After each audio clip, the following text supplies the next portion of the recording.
When you get to Cal 2, you'll get a lot more detail on transcendental functions. Um, basically this, and this is more of a side note. You do not need to know this right now. This is more of a Cal 2 topic, but I'm giving you a preview. The function e to the, oops, wrong marker there, e to the x. Let me change colors as well. The function e to the x can be written in a polynomial form. What do I mean by that? Well, this is 1 plus, is that how it goes? 1 plus x plus 1/2 x squared. I'm hesitating. I'm trying to remember how the next one goes. It's either 1/3 or 1/6, and I'm gonna go with 1/6. I think that's right. 1/6 x cubed plus dot dot dot. And it's an infinitely long, non-repeating sequence of terms, but it has a polynomial format. So transcendental functions are functions for which this polynomial form doesn't end. It's infinite in length. So for example, like sine x.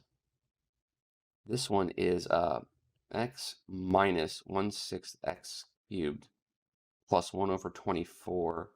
1 over 24? 1 over 120, sorry. 120x to the fifth. And then the next one is minus dot dot dot dot dot dot. And the polynomial form is infinite in length. It doesn't end. So the algebraic functions are polynomials. They're just polynomial functions. The transcendental functions are functions which can be written in polynomial format, but it doesn't end. Kind of like, it's a little bit like this, like 1/2 can be written as a decimal, 0.5, and it has a certain length to it. But something like the square root of 2, is this a good example? I think this is a good example.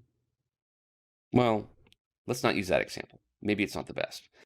It might not be the best example, but like pi. Pi, well, this is 3.14159. I only know the first few.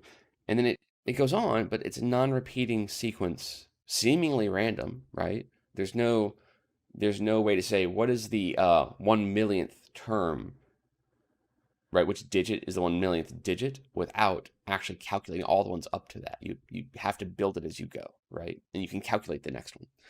So it's sort of like this is a rational number and this is an irrational number. A polynomial like 1 plus x or x squared plus 2, those are polynomial functions. These are transcendental because they don't have a fixed length. They're infinite in length, so to speak. And anyway, that's a bit of a Cal 2 preview. And I guess towards the end of Cal 2, the last couple of weeks, I believe, of Cal 2, the last chapter that's typically covers this topic. Anyway, enough of a Cal 2 preview. That's just what transcendental functions are. So basically, if f of x is a trig, exponential, or logarithmic function,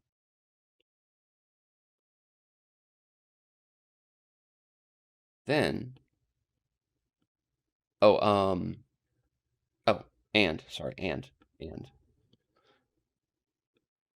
and a is in the domain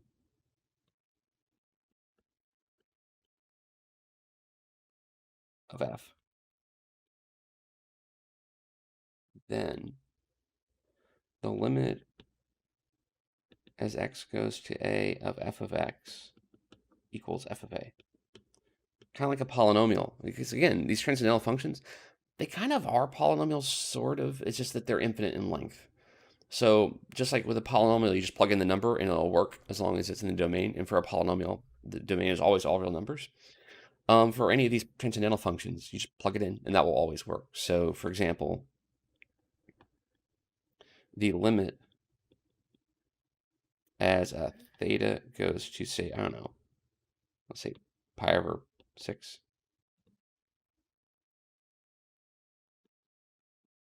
of sine of x, not sine of x, sorry, sine of theta, of course, equals sine pi over 6. So if you want a limit of a trig function, you just plug it in and it will always work. But there's a lot more that we can do where things are a little bit more complicated. So let me check real quick. I want to see how much detail the book goes into before the next topic. I think it's not much, but I'm not sure.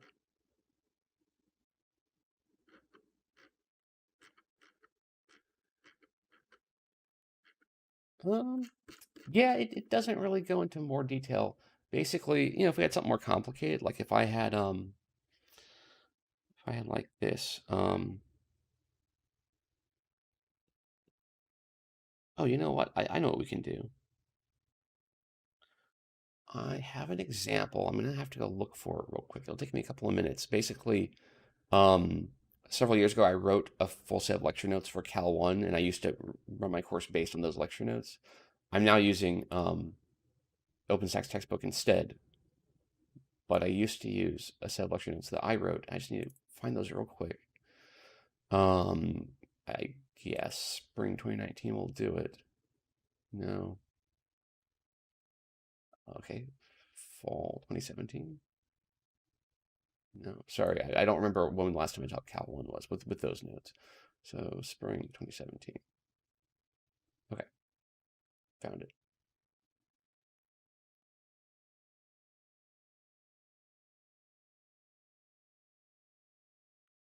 So now I just have to find in the PDF where it is.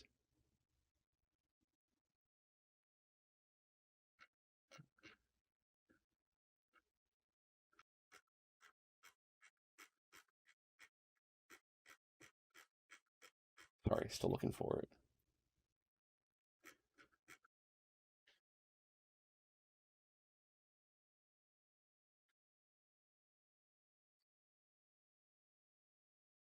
Okay, here we go. I think for the written assignment, I put a similar problem. So let me check that as well. I don't want to do the same one, of course, that's on the written homework. Oh, I didn't. Okay, that's fine then. So we can then do this example. So let's do the limit as theta goes to pi over 4. Oh, did I put it down here anyway? Oh, I did. You know what? Never mind. I put it there. Okay. I just forgot that I'd done that. So yeah, never mind that. We'll just go to this example here in a second. Okay. So limits of transcendental functions. So with this one, as long as I don't get division by 0, I just plug in like we had before. So if I plug in 0 for this one to see what I get, then I'll say, oh, Professor, I think your stream on Zoom froze. yeah, I think is that okay now? Yes. Okay, cool. Yeah, I think it's not the stream itself, but for some reason notability.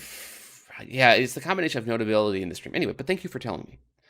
Okay, so I was going to show you a different example, but I noticed. Oh, that's right. We have one down here. We'll just do this one instead of the other one. So the one I was about to do will probably be on the next homework, next written homework assignment. Okay, so yeah. So for this one, if I just plug in 0, I get e to the 0 minus 1 over e to the 0 because I have 2 times 0 is 0 minus 1. You might look at that and go, oh, that's 1 because you have a thing divided by itself. But let's not jump to conclusions. Let's actually say, okay, what is e to the 0? Can anyone tell me what e to the 0 power is? I think it's 1, but I'm not It, sure. yeah, it is 1. That's correct. So we have 1 minus 1, which is 0, over 1 minus 1, which is 0. Ah, that means we have an indeterminate form. So that is not the way to solve the problem. So I have to do something else. Now, for this one, it might sometimes when I teach this example in class, some people see right away, oh, we should do this, and sometimes no one sees. It depends. So if anyone sees what we should try with this one, and it's not obvious, I don't think, but you might notice what we can do. Does anyone see something or have a suggestion on what we could try? Should we use natural log to pull down the exponents of the e's? Oh, okay. So yeah, like if we were to apply ln to the top and bottom of the fraction, that would allow us maybe to move things, except there's two problems. So if I take a fraction, okay, here's problem 1. If I take a fraction and I apply ln the top and bottom, it's now a different fraction, right? That I've changed what it is. It's not merely a different way of writing it. So we actually can't apply ln to top and bottom. That's not allowed because that would change what the function is. There is something we could do, which is we're going to basically do this later when we get to derivatives. We can use ln to manipulate limits, definitely. We just can't do that right now. We'll do that at some other time. And I think, you know what, that we might, let me see something real quick. That's a good suggestion to, that technique is something that we probably should have an example of. It's just not for this example. Let me look real quick. Maybe there is another one that we can use it for.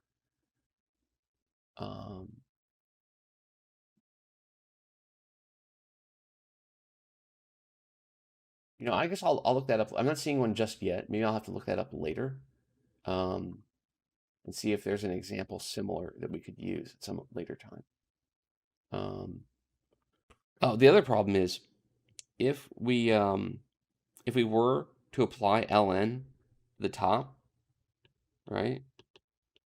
This -1 is in the way. It prevents us from moving. Oh, it's frozen again. Lovely. Okay, so if we were to apply ln to the top, ignore the bottom temporarily, this -1 is in the way, so we cannot move that exponent. If the 1 wasn't there, if we had this, then we totally could. But because of the -1, we can't. But good suggestion. You see an E, maybe you're going to use ln, just not for this example. Any other ideas?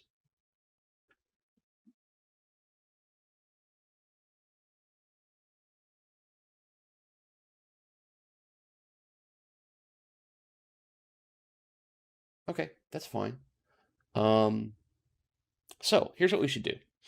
There's actually two ways to do this. We can do this by factoring or by multiplying more factors. So if you look at this denominator, you might notice that e to the 2x, this is e to the x plus x in the exponent, which is e to the x times e to the x. Or if you want, using the properties of exponents, e to the 2x, this can be written as e to the x squared. Because when you have an exponent and in parentheses another exponent, you can combine them by multiplication, x times 2 or 2 times x. You can also reverse that. You can take a product in an exponent and separate it in this way. So what we can do is we can take this, I'll erase this in a second, but for now I'll just move it out of the way. I can take this denominator and rewrite it this way. I have e to the x minus 1 on top. On bottom, I have e to the x squared minus 1. And if I want, 1 squared is also 1. So I have a difference of squares on bottom. So now I can factor the denominator. So this equals the limit as x goes to 0 of e to the x minus 1 over e to the x minus 1 times e to the x plus 1. Oops, there. Not in the exponent. Plus 1 like that.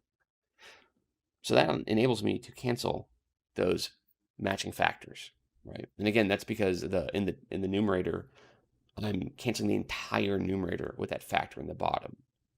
So the fact that the top doesn't appear to be like anything times anything. In fact, I could do this if I wanted to be as clear as possible. I could do that and make sure the top looks like it's written as a factorization, and then I can cancel. So then I get limit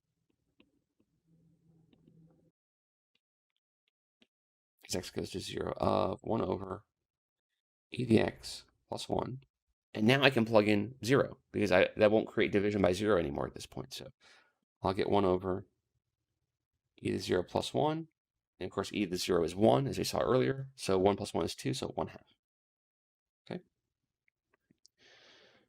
So that's how you do that one. Or that's one way. Another way, we could have done this. I guess I'll zoom in. I'll put it here, I guess. So we could have done e to the x minus 1 over e 2x minus 1. An equivalent way to do this would be to multiply both top and bottom by e dx plus 1.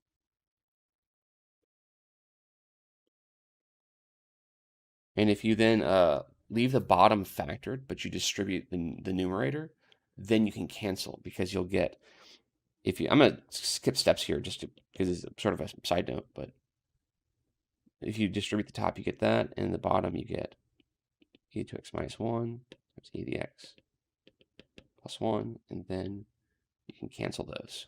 Okay, so that will also work, and you still get 1 over e to the x plus 1 effectively.